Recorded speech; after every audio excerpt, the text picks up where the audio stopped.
And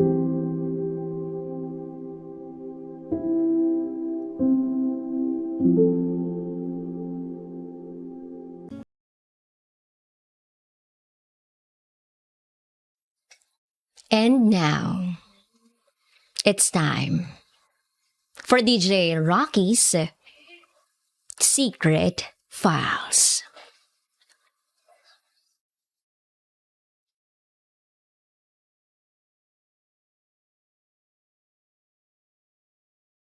Tumikim ako ulit. Hanggang sa nalulung na naman ako. Araw-araw kaming nag-aaway. Hindi nyo na kailangang itago pa ang pangalan ko. Ako si Michael Robles. 35 years old. Ito pa lang ang unang beses na ginawa ko sa buong buhay ko ang mag-share ng nangyayari sa buhay ko. Habang ginagawa ko ang secret file na ito, hindi ko alam kung maiiyak ba ako o panghihinaan ng loob kasi naiisip ko ang asawa ko sa oras na ito. Naaalala ko pa, noong college days namin. Transferee ako sa isang university na yun. Wala akong masyadong kilala kundi yung mga pinsan ko lang na nag-aaral doon. Tarantado kasi ako. Kung saan-saan lang akong pinaaral ng parents ko. In short, spoiled ako. Nag-iisa lang kasi akong anak, kaya siguro ganun. Anyway, that time, napapasok na ako. Doon sa room, kinakabahan na ako. Naupo lang ako sa isang chair sa may bandang sulok.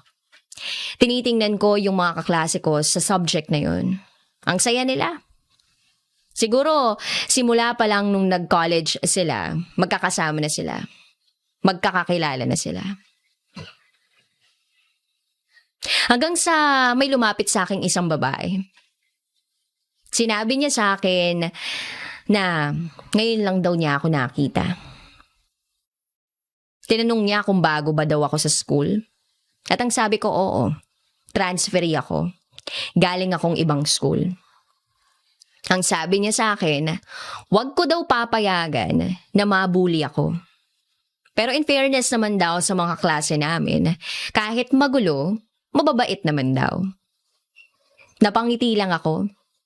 At sabi ko, salamat at least may isa na akong kakilala. Siguro lucky ako hanggang napapansin ko magkaklase kami ni Angel sa halos lahat ng subject.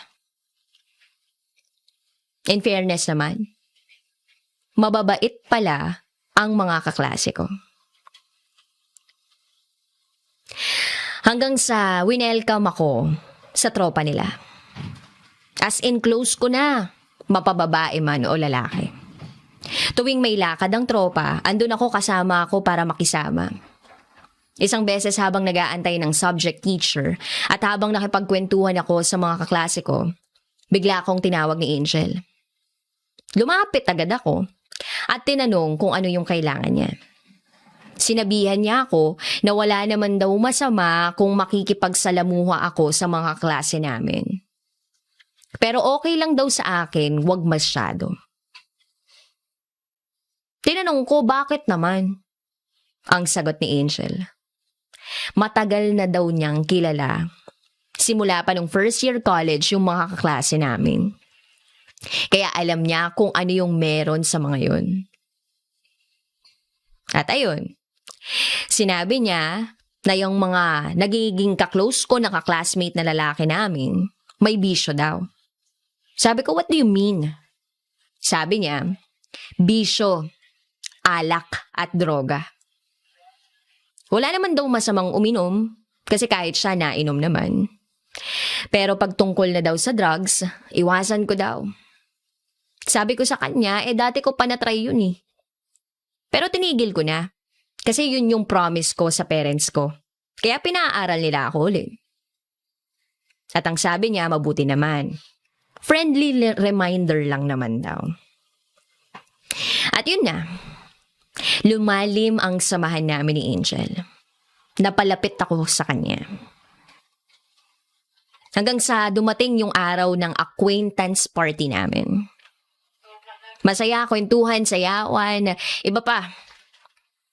Naiisip ko na kung ligawan ko kaya si Angel.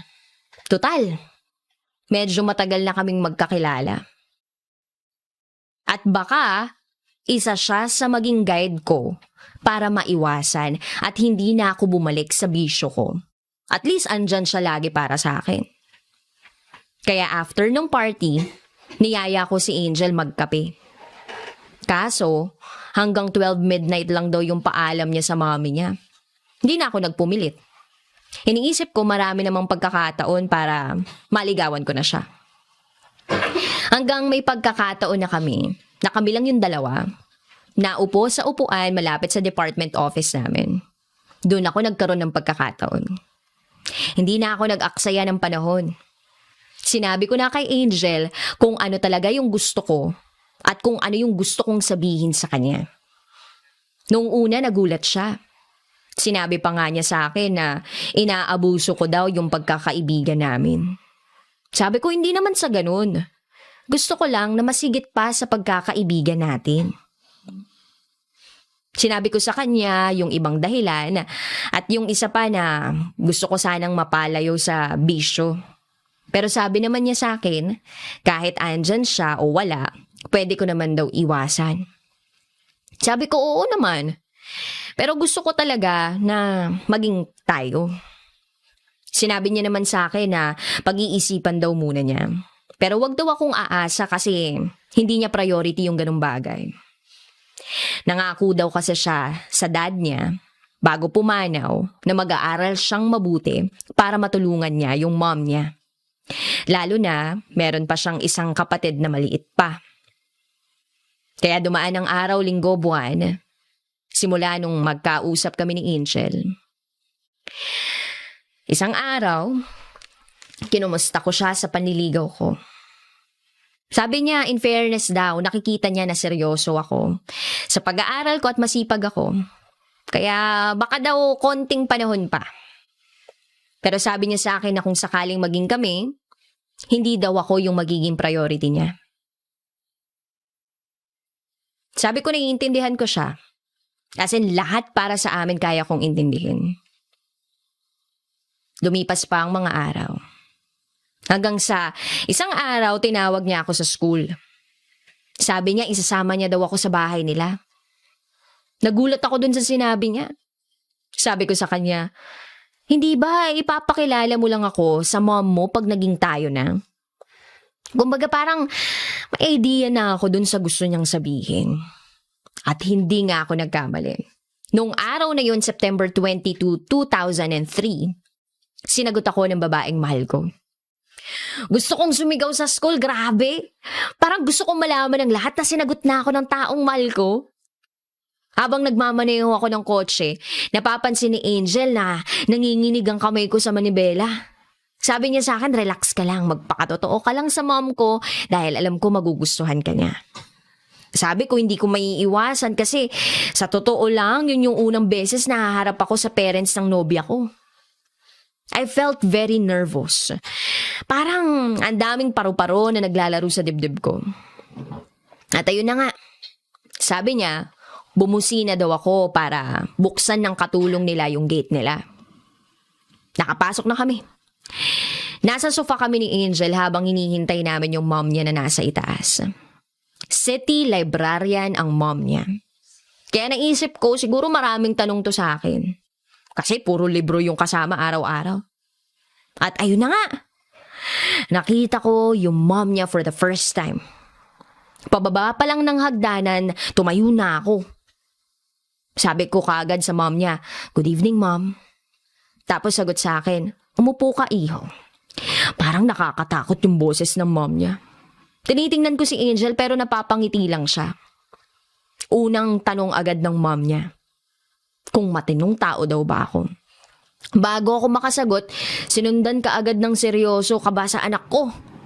Tapos sabi ng mom niya, "Alam mo ba kung ano ang responsibilidad ng anak ko sa family ko?"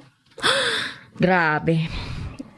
Inisa-isa kong tanong, sinagot yung tanong ng mom ni Angel.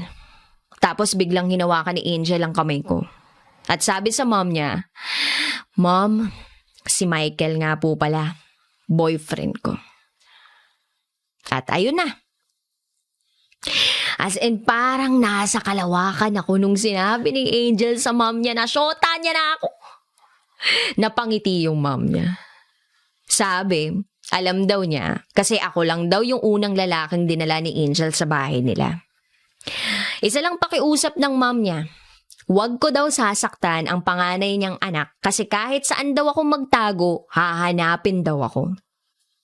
Alam ko biro yun, pero bakit ko naman gagawing lokohin yung babaeng mahal ko, di ba? Yun. Akala ko okay na lahat. Akala ko settled na, pero may isang pagkakataon na pinagsisihan ko. Masyado akong na-attach doon sa barkada ko.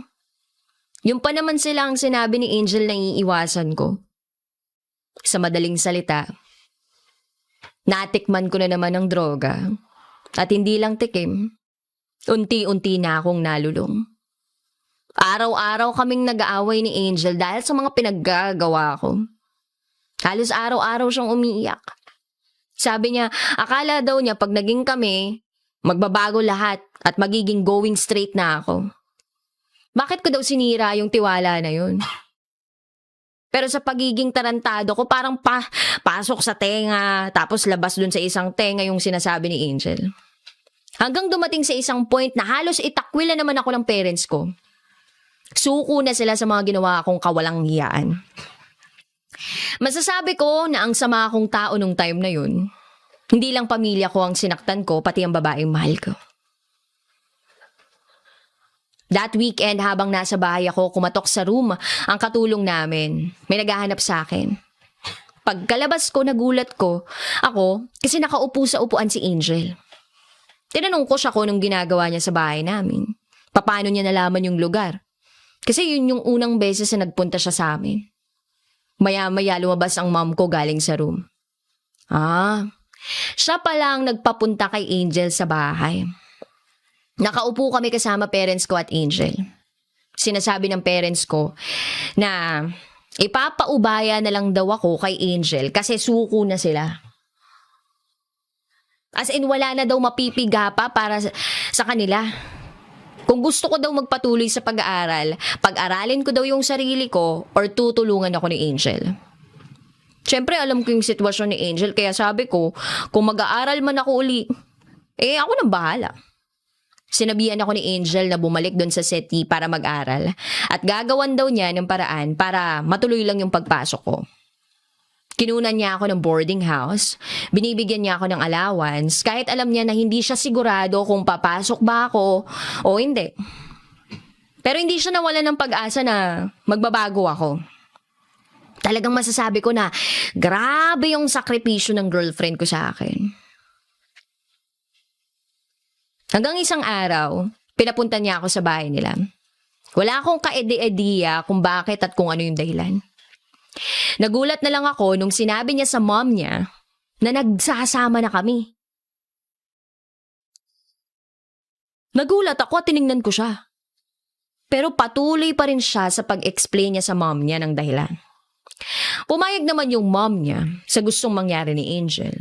Nag-rent kami ng isang room na sapat lang ang laki para sa amin. Pero hindi pa doon nagtatapos yung paghihirap ni Angel sa akin. Sinasabay niya yung family niya at ako.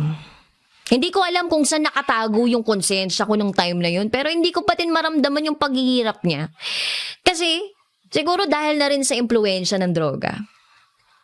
Hindi na ako nung nag-aaral. Patuloy pa rin ako sa bisyo ko. Dumating yung araw ng graduation ng babaeng mahal ko. Pero ako mismo hindi nakarating. Kasi andun ako sa mga barkada ko. Mabuti pa parents ko nakadalo. At nagbiyahe pa ng 3 hours para lang maka-attend sa graduation ng shota ko. Months passed. Agad nakakuha ng trabaho si Angel. Nakapasok siya bilang admin staff ng isang rubber company. Pero hati pa rin yung pagsisikap at oras niya sa akin at sa family niya. Until one day nakita ko nagsusuka si Angel. Tinanong ko siya kung anong nangyayari sa kanya. At inamin niya sa akin na 2 buwan na siyang buntis. Tinanong ko siya kung bakit hindi niya sinasabi sa akin, pero ang sagot niya, kahit sabihin niya daw sa akin, wala naman at hindi naman daw assured na magbabago ako. Kaya minabuti na lang daw niya na sarilinin na lang. Pero nung sinabi niya yun, wala akong reaksyon o excitement. Ewan ko ba yung iba magtatatalon sa tuwa, pero ako parang wala lang. Isang araw habang nasa bahay ako ng barkada ko, nag-ring yung mobile ko. Tinignan ko kung sino yung tumawag. Nakita ko, ay, numero ng mom niya yung tumatawag sa akin. Pagsagot ko pa lang, mura na kaagad ang narinig ko. Mo! Nagulat ako syempre kung anong nangyayari. Sabi ko, ano pong nangyayari at nagmumura po kayo? Sabi ng mom niya. Alam ko daw ba kung nasaan yung anak niya? Sinagot ko naman, nasa trabaho. Ang sabi ng nanay niya, gago daw ako.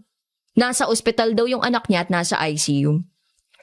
Nabangga daw yung minamaneho niyang kotse. Agad akong kumaripas ng alis pagkatapos sinabi sa akin ng mom niya kung saang ospital siya. Pagkadating ko pa lang sa malapit sa area ng ICU department, sinalubong kaagad ako ng sampal ng mom niya.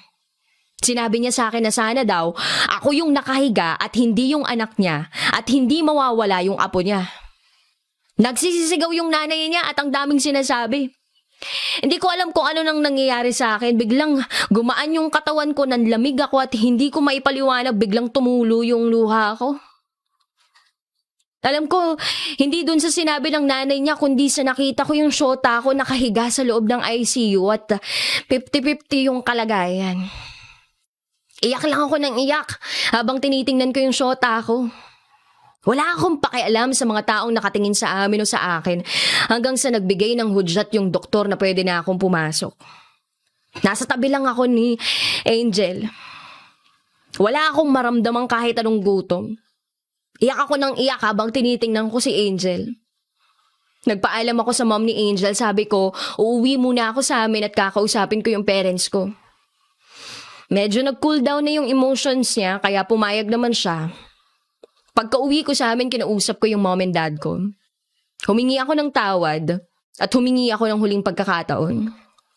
Magbabago na ako at huling-hiling ko lang sa kanila na tulungan si Angel sa hospital bills.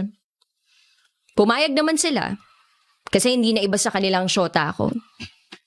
Nakaratay si Angel for almost 4 months. At araw-araw akong nagbabantay doon. Uuwi lang ako pag maliligo. Pero balik agad ako para bantay ang babaeng nagsakripisyo at nagmamahal sa akin.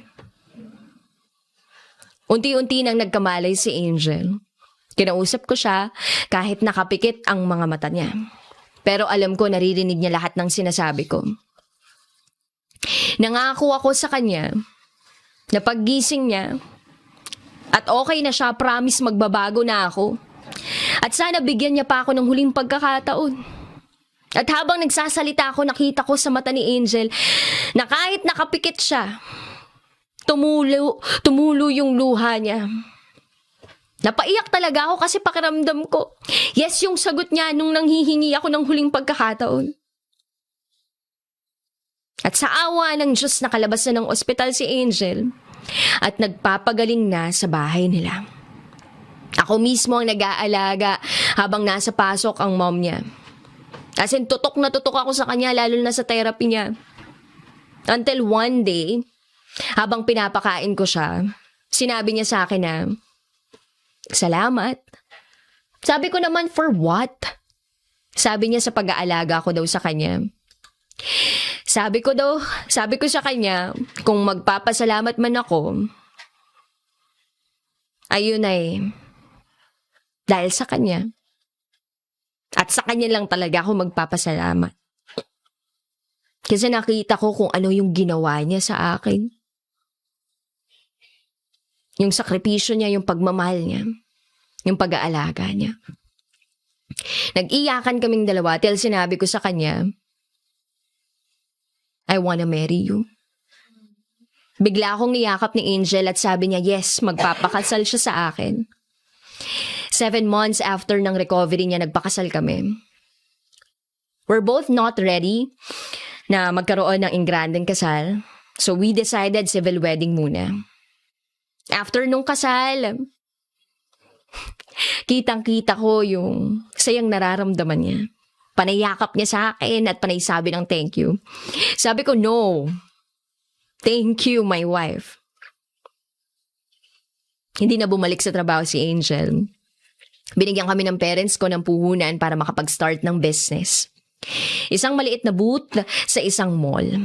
Tindahan ng cellphone accessories. Maganda yung kita pero parang may kulang.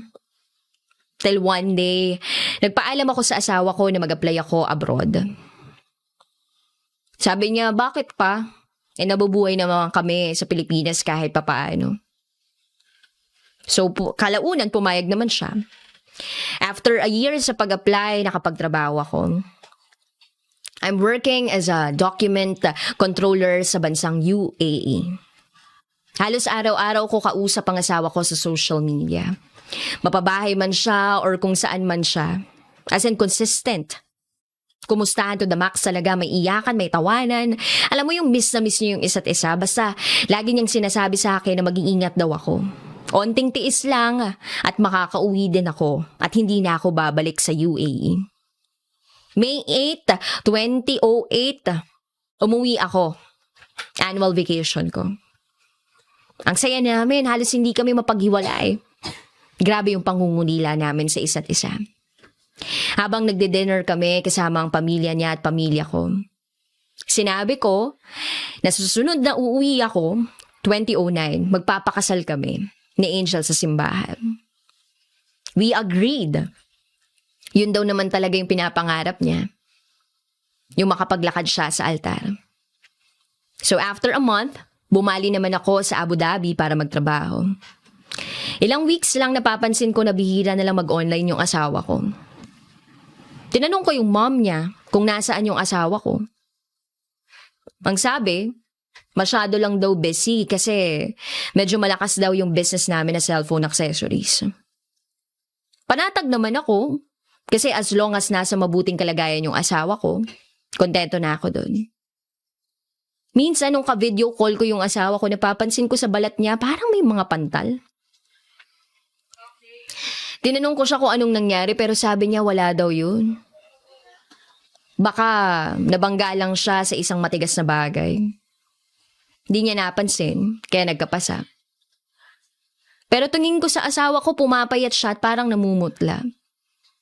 Lagi niyang sinasabi sa akin na wag ko daw siyang alalahanin kasi okay naman daw siya. Ako daw ang mag-ingat palagi kasi nasa malayo ako at wala kaming kamag-anak doon. Isang araw tumawag ako sa asawa ko. Hindi ko na matandaan kung anong kailangan ko pero mom niya yung nakasagot. Tinanong ko kung nasaan ang asawa ko pero nagulat na lang ako sa sagot ng mom niya. Nasa hospital daw sila noon at naka-confine daw si Angel. Nagulat ako. Pero sagot lang ng mom niya na medyo may lagnat lang daw at hindi pa bumababa kaya dinala sa ospital. Sabi ko sa mom niya na gusto kong kausapin yung asawa ko. Binigay ng mom niya kung ko siya. Okay lang ako, sagot ni Angel. Ilang beses ba daw niyang sasabihin sa akin na wag daw akong mag-alala? Hindi pa din ako mapalagay kasi kahit nasa trabaho ko, lagi ko siyang iniisip. And thank God, nakalabas ng ospital si Angel. Time flies fast until 1 month na lang pauwi na uli ako for annual vacation. As in, 1 buwan na lang. Lagi kong tinitingnan yung bank account namin kung pwede na ba para sa kasal namin.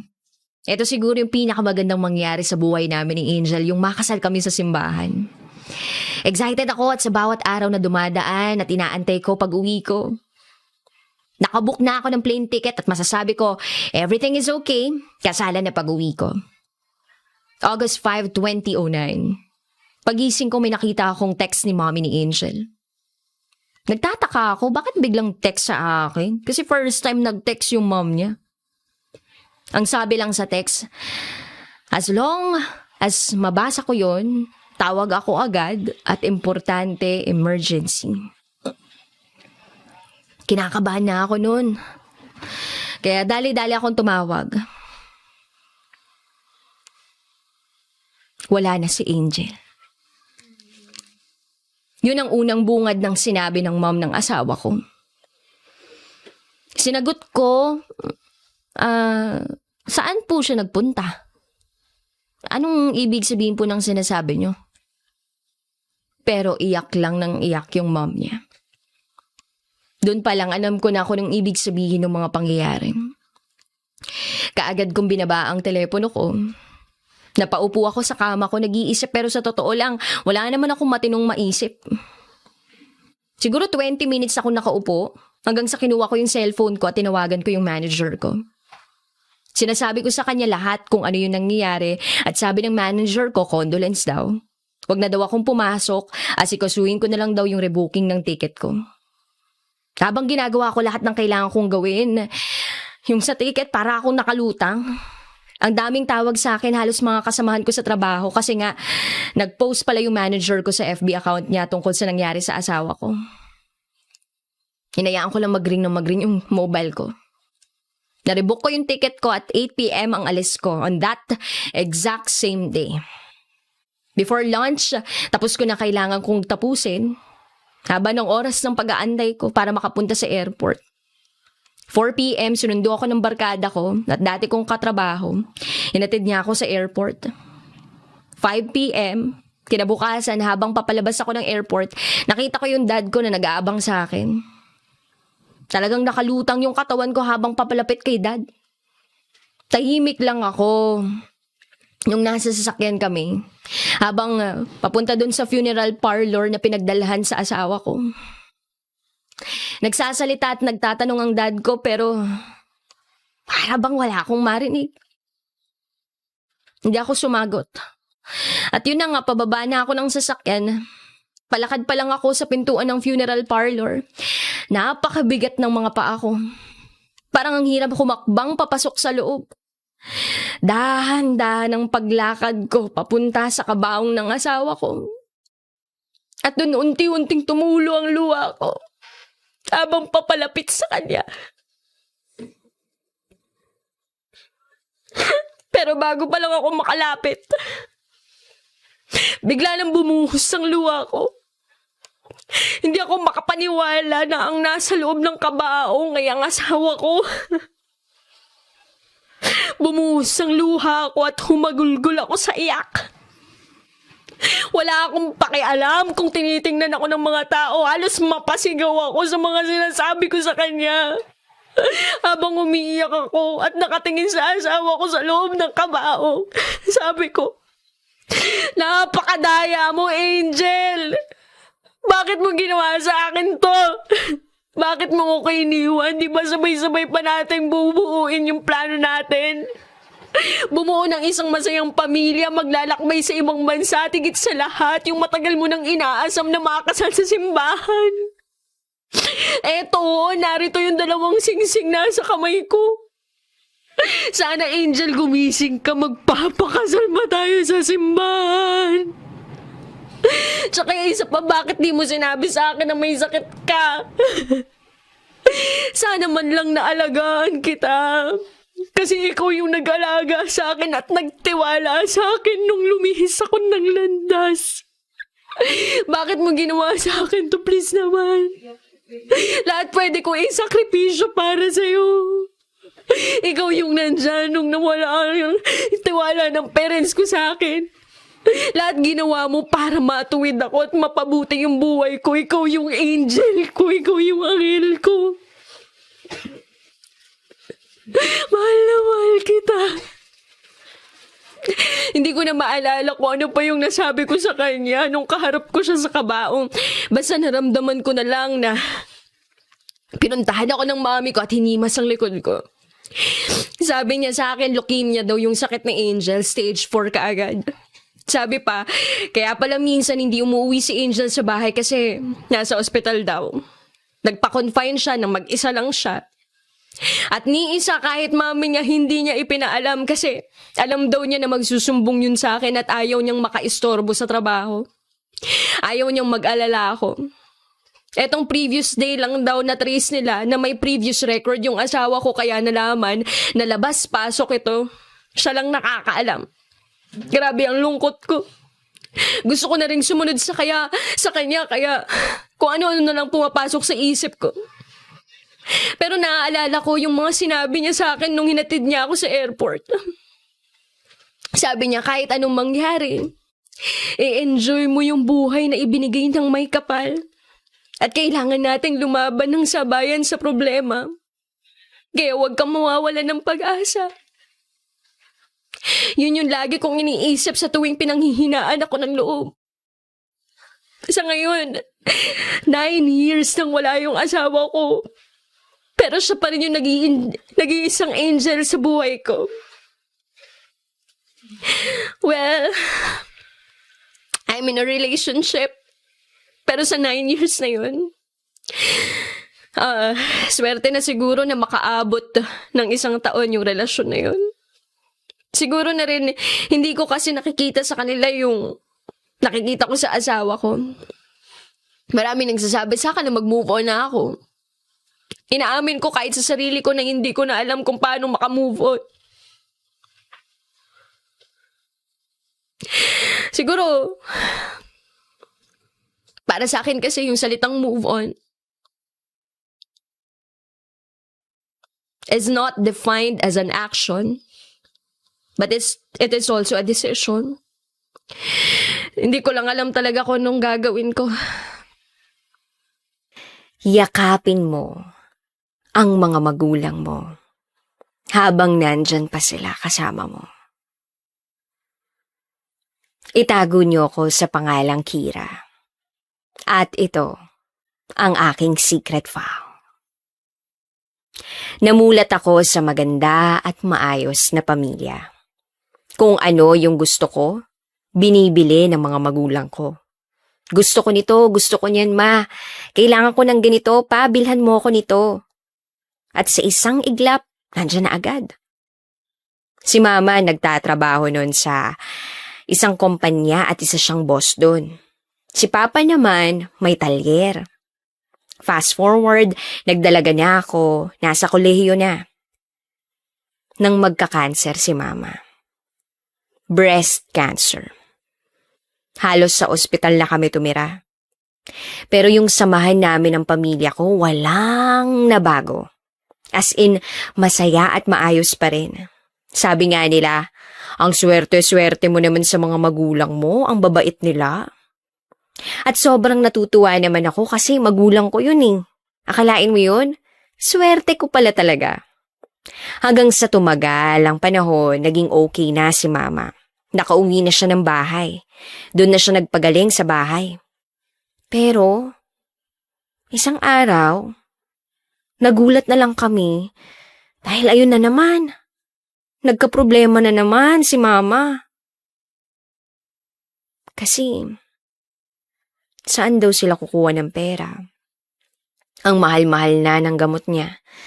Tapos, idagdag niyo pa yung daily needs namin. Yung pag-aaral namin. Hindi na nila alam kung paano gagawan ng paraan. Pero sabi naman ng mga magulang ko, gagawa sila ng paraan para malampasan namin yung challenges na yon. Lumipas pa ang mga araw. Nasa school ako noon, nagre-review. Kinabukasan, finals na namin. Nang nag-text sa akin bigla si mama. 1:15. Ang sabi niya sa akin, Nak, mag-iingat ka dyan ha. Mahal na mahal ka ni mama. Siyempre nagulat ako. Kasi bakit biglang magte-text si mama ng ganun sa akin hapon? Kaya sabi ko, Ma, bakit? Saan ka pupunta? Nag-away ba kayo ni Papa? Kasi hindi naman siguro siya aalis basta-basta kung walang maganda at acceptable na reason. So, nag-reply siya. Sabi niya, ano ka ba? Dito lang ako sa bahay. Hindi kayo iiwan ni Mama. Nandito lang ako palagi ha. Hindi ko alam kung bakit sa mga oras na yun, hindi ko na mapigilan yung luha ko. Bakit naiiyak ako habang binabasa ko yung message ni Mama? Nag-reply pa rin ako, sabi ko, mainom ka ng gamot dyan ha, uuwi ako agad. Tapos hindi na siya nag-reply. 2:45 recess namin. Naglakad-lakad kami sa oval ng school. Pero habang naglalakad yung utak ko, si Mama yung laman. Yung mga mensahe ni Mama, yun yung umiikot ng umiikot sa isipan ko. Iniisip ko, bakit bigla na lang siya nag-text ng ganun? Hindi naman siya basta-basta nagte-text ng mga ganung bagay. Hanggang sa biglang nakaisip ako ng, shocks, kailangan ako ng mama ko. Dali-dali akong tumakbo sa classroom para kunin yung bag ko, tapos tumakbo ako ng tumakbo pauwi. Ni pagod wala akong maramdaman sa mga panahong yun. Hanggang sa pagdating ko sa bahay, sa harap pa lang ng bahay namin, marami ng tao. Maraming tao. May umiiyak, nakikita ko si kuya, iyak ng iyak. Si ate nakaupo na sa sahig na parang hindi na makahinga sa pag-iyak. Si Papa iyak ng iyak habang kausap yung mga pulis. Lumapit ako kay Papa, tatanungin ko sana kung anong nangyari at nasan si Mama. Nang bigla akong yakapin ni ate. Umiiyak lang siya habang yakap-yakap ako. Tapos ako, wala. Tulala lang ako. Tapos bigla akong tumakbo sa loob ng bahay para tingnan ba, nasaan ba si Mama? Pagpasok ko sa kwarto, nakita ko yung babaeng hinahanap ko. Nakita ko si Mama nakahiga, puro dugo sa dibdib. Tapos may baril sa tabi niya. Doon, agad-agad tumulo yung luha ko. Gusto ko siyang lapitan. Gusto ko siyang yakapin. Pero hindi ako makagalaw. Hanggang sa kinuha na ako ni Kuya, pinalabas ako doon. Kinausap ako ni ate at ni Kuya. Pero parang wala akong naririnig. Hindi ko alam kung bakit. Basta ang alam ko, nagpakamatay si Mama. Fast forward, naiburol at nailibing si Mama. Lumipat kami ng Maynila. Doon kami nagpatuloy ng buhay. After 2 years, napagdesisyonan ni Papa na umuwi na uli sa probinsya namin. Doon na lang daw siya ulit magtatrabaho. Tapos sinama niya si Kuya. Doon na rin naghanap ng trabaho si Kuya samantalang si ate nag-work pa rin sa Maynila bilang medical technologist. Tapos ako nung time na yon, graduating na ako sa college. Konting kembot na lang, engineer na ako. Fast forward, nakagraduate ako. Nag-take ng board exam. Kinabukasan umuwi yung ate ko ng probinsya pero hindi niya sinabi kung bakit. Then, 2 a.m., tumawag sa akin si Kuya, biglang sabi, ayusin mo na gamit mo, uwi ka dito. Sinugod namin si Papa sa ospital. Tapos sabi ko, Kuya, baka mga hapon pa ako makakauwi kasi may aayusin pa akong papeles dito eh. Tapos sabi niya, okay, mag-ingat ka. Inayos ko na yung mga dapat kong ayusin para makauwi na ako. Kasi kinakabahan ako, pero alam ko namang malakas si Papa. 11:30, tumawag sa akin si Kuya, umiiyak. Doon pa lang. Naisip ko na. Shucks, ito na naman. Pinatay ko agad yung tawag. Tapos umiyak na lang ako ng umiyak. Vibrate ng vibrate yung phone ko. Ang nababasa ko puro condolence. At dun parang mas nadurog yung puso ko kasi bumalik na naman yung pakiramdam na gustong-gusto kong gumalaw pero hindi ako makagalaw. Bawat pikit ng mga mata ko, si Papa lang yung nakikita ko. Lumipas ang 1 oras, natulala lang ako nang biglang tumawag sa akin si ate. At may pinarinig siya sa aking boses. Boses ng lalaking Hinihiling ko na sana hindi na lang nawala. Ang sabi niya, "Ay, my princess, sobrang proud ako sa'yo. Sobrang proud si Papa sa'yo kasi naniniwala ako na matutupad lahat ng dreams natin. Mas galingan mo pa ha, susuportahan ka ni Papa sa lahat. Huwag ka na masyadong pasaway kina ate at kuya mo ha. Mahal na mahal kita." After kong marinig yun, nag-flashback lahat ng memories namin ni Papa. At sa pagkakataong yun, bigla akong nagkaroon ng lakas para gumalaw. 4:00 ng hapon pauwi na ako, sobrang lakas ng ulan. Wala akong makuhang kahit anong masasakyan, taxi, tricycle, jeep naman punuan. Naiiyak na ako habang naghihintay ng masasakyan. Try ako ng try hanggang sa 6:00 na. Ayun, sa awa ng Diyos nakasakay na ako. Dumating ako sa bahay after 8 hours na biyahe. Dumating na ako dun. Nakaburol na si Papa. Ang sakit. Kasi hindi ko man lang siya nahawakan o nayakap. Kahit sa huling sandali na buhay pa siya. 9 na araw daw ibuburol si Papa. Sa huling araw niya yun. Yung labas ng result ng board exam. Lumipas ang araw, dumating na nga yung last day ni Papa. Lumabas na din yung result. Pagising ko, computer agad yung binuksan ko. Hindi ako nabigo. Nakapasa ako. Hindi ko pinaalam kina ate at kuya o kanino man. Kaya nung nagsasalita ako sa tribute ni Papa, umiyak ako. Tapos sabi ko, "Pa, ang daya-daya mo. Sobrang daya nyo ni Mama. Hindi nyo man lang hinintay na maging successful ako. Hindi nyo man lang hinintay na eto na. Engineer na ako. Hindi ko man lang naparanas sa inyo yung magandang buhay. Gamit yung perang kinikita ko. Eto na pa, engineer na ako. Matutupad na lahat ng dreams natin. Sayang lang kasi hindi ko man lang masusuklian yung hirap na ginawa niyo para sa amin. Para sa akin. Para lang matupad ko tong pangarap ko." After nun, bago ako umalis sa harap ng maraming tao, finlash ko sa screen yung result ng board exam. At nandun sa baba nun, yung name ko. Nagpalakpakan lahat ng mga tao, nakangiti sila sa akin. Ng mga oras na yun, parang hindi na naman ako makagalaw. Pero, bigla na lang ako nakaramdam ng yakap na sobrang higpit.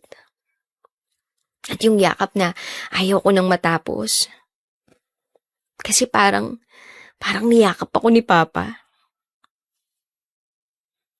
After mawala ni Papa, lahat kami nahirapang mag-adjust.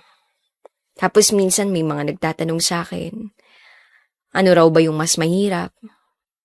Yung mawala si Mama o si Papa? Ang sagot ko sa kanila, pinakamahirap doon ay yung araw-araw kang sasampalin ng katotohanan wala ka ng mga magulang. Kasi parehas lang naman yung sakit eh. Parehas lang naman yung hirap nung iniwan nila kami. Fast forward, naging maayos na uli kami. Hindi nga lang kasing saya ng dati pero pinipilit naman namin maging masaya.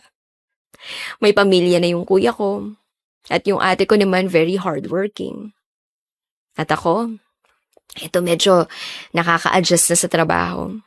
Marami na ring projects ang binibigay sa akin.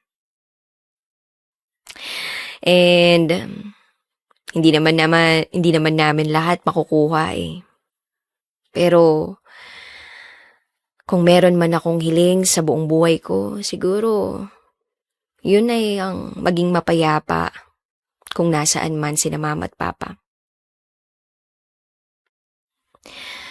At kung nasan man kami ngayon, hindi naman namin lahat yun makakamtan kung hindi dahil sa dalawang taong naghirap para marating namin to. Kaya sobrang saludo ako sa inyong dalawa, Mama at Papa. Sana naririnig nyo to.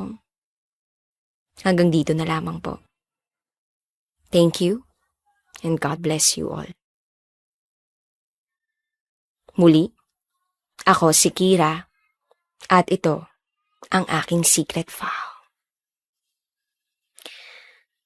Mahal, ipangako mo sa akin, kapag wala na ako, huwag ka titigil magmahal ulit. Hello DJ Rocky. Isa ako sa mga masugid mong tagapakinig sa radyo kapag nagtatrabaho. Nakakaaliw kasing makinig habang busy, nakakawala ng stress. Itago niyo ako sa pangalang Del, panganay sa 4 na magkakapatid. At sa ngayon, nagtatrabaho na bilang HR recruiter sa isang tanyag na kumpanya. Ito ang aking secret file. Nagsimula ang kwentong pag-ibig ko nung nasa college ako. Siya si Richie, schoolmate ko. Dentistry ang kinukuhang kurso, samantalang ako, business admin. Madalas ko siyang makasalubong sa hallway at nginingitian ko siya. Mabait na tao si Richie, pala kaibigan. Kaya kahit senior ako sa kanya, masasabi kong close kami.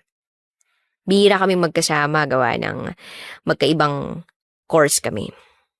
At oras ng pasok ng klase sa paaralan. Then dumating yung araw na kinailangan niya mag-transfer ng school kasi lumipat sila ng bahay. Nagkalayo kami. Pero sa paglipas ng mahabang panahon, marami akong nakilala. Nakausap ng babae sa buhay, buhat nang mawala siya. Hindi ko alam pero pinagtagpo kami uli. 5 taon na ang lumipas, bigla niya akong inad sa FB. At doon nagkausap kaming uli. Magsisimula kaming mag-usap gabi pa lang at aabutin kami ng umaga. Kwentuhan patungkol sa buhay-buhay, love life, masaya, malungkot, lahat na pag-uusapan namin. Noong mga panahon na yon, sa UST na siya nag-aaral. Fast forward, naging kami kasi nahulog kami sa isa't isa gawa ng madalas kaming mag-usap sa phone. Di kami makapagkita kasi mahigpit ang mga magulang niya. Pag-aaral ang gustong pagtuunan ng pansin. Gumuho ang mundo ko nung minsang magkausap kami at sabihin niya sa akin may sakit siya.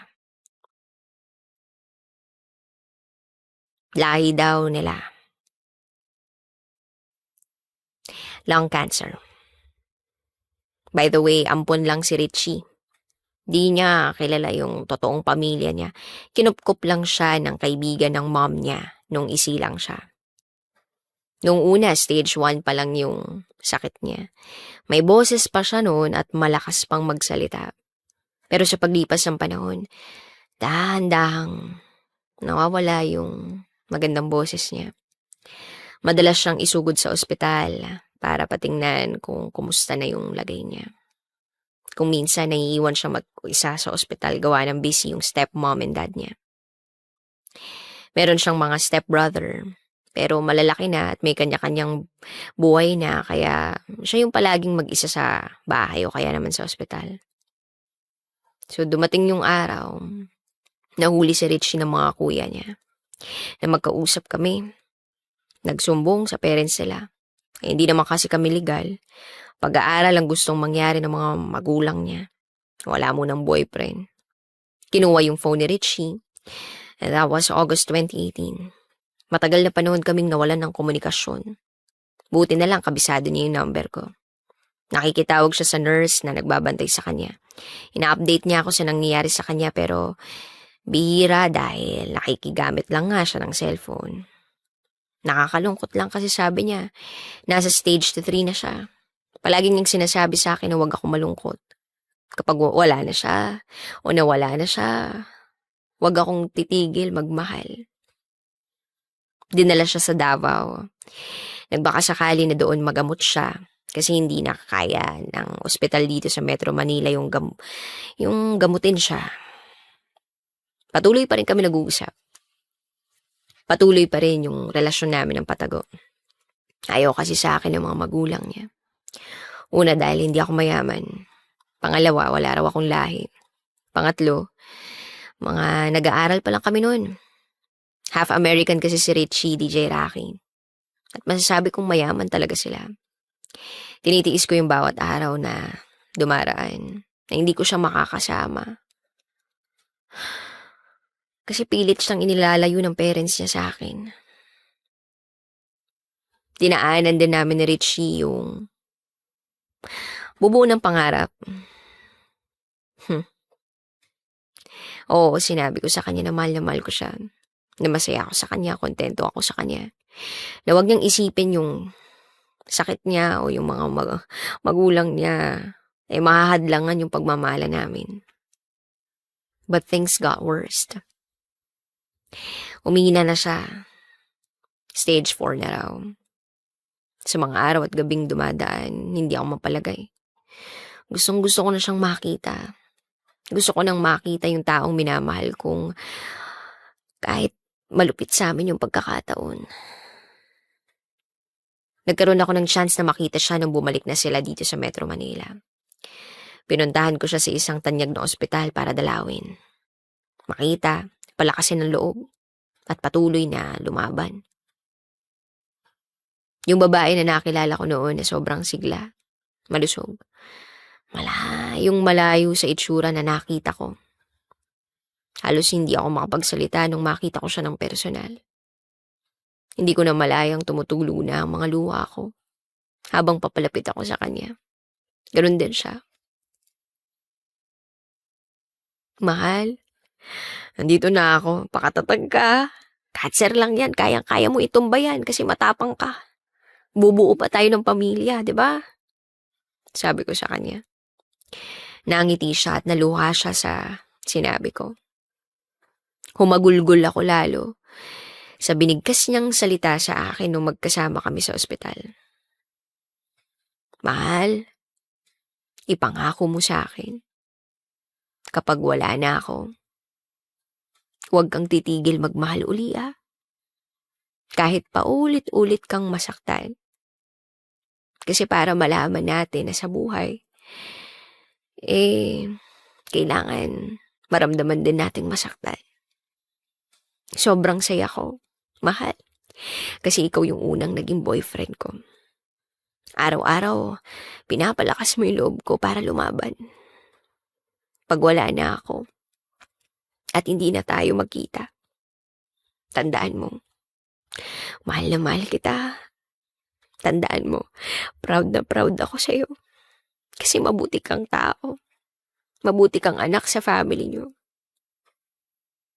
Nafe-feel ko, mahal, hindi na ako magtatagal.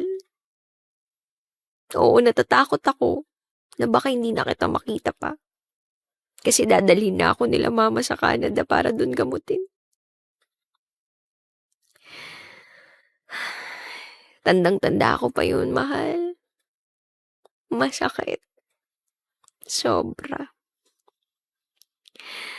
Yung makikita mo yung taong mahal na mahal mo, dahan-dahan ang kinukuha sa'yo. Pero wala kang magawa kasi hiram lang naman tong buhay natin eh. May 23, 2019, lumipad sila papuntang Canada. Hiling ko kay Richie na kapag nandun na siya, na kapag may lakas na siya, agad-agad tawagan o text niya ako. Nangako naman siya. Sa paglipas ng araw, inaabangan ko yung tawag o kaya text niya. Madalas akong nagiinom. Umaga, tanghali, gabi. Nasa resto bar lang ako mag-isa. Inaantay siya. Binabasa yung mga old message or conversations namin. Tinitingnan ko yung mga litrato namin. Hanggang sa kinagagalitan na ako ng mga magulang ko dahil sa pag-iinom ko madalas. Ipinaliwanag ko naman sa kanila yung dahilan kung bakit nagagawa ko yung mga bagay na yun. Pero hindi nila ako maintindihan. Halos lahat naman ng mga tao sa paligid ko hindi ako maintindihan. Kung bakit patuloy pa rin akong lumalaban para sa relasyon namin. Hanggang dito na lang muna po, DJ Rocky. Muli, ako si Del. At ito, ang aking secret file. Sarap manood ng radyo, no? Ginawa mo na talagang bisyo ang panonood sa amin, no? Umabot ka na rito eh. Huy! Kaya kung gusto mong tuloy-tuloy pa ang tawanan, Iyakan at kiligan, aba, I-like mo na ang video na ito. at mag-comment ka na rin sa bisyo. Hit mo na rin ang notification bell. Para updated ka sa mga kaganapan namin dito sa Love Radio. Kailangan pa bang i-memorize yan? Basic.